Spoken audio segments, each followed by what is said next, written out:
About halfway between West Egg and New York, the railroad hastily joins the motor road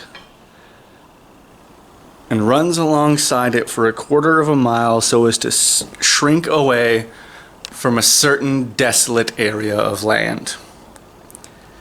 This is a valley of ashes, a fantastic farm where ashes grow like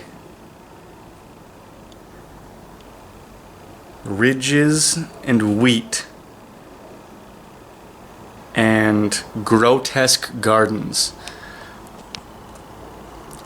into houses and chimneys and rising smoke, and finally, with transcendent effort, into ash-gray men who move dimly and already crumbling through the powdery air.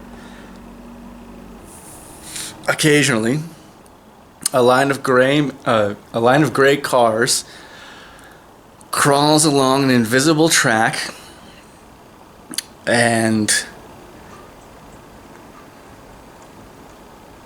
occasionally a line of gray cars crawls along an invisible track, lets out a ghastly groan, lets out a ghastly creak, comes to rest, and ash-gray men with leaden spades swarm up and stir up an impenetrable cloud which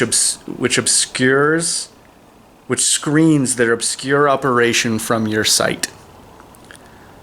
But above the grey land and the spasms of bleak dust that drift endlessly over it, you perceive after a moment the eyes of Dr. T.J. Eckelberg. The eyes of Dr. T.J. Eckelberg are blue and gigantic. The retinas are 1 yard high, and they look out of no face, but instead out of a pair of enormous yellow spectacles, which pass over a non-existent nose.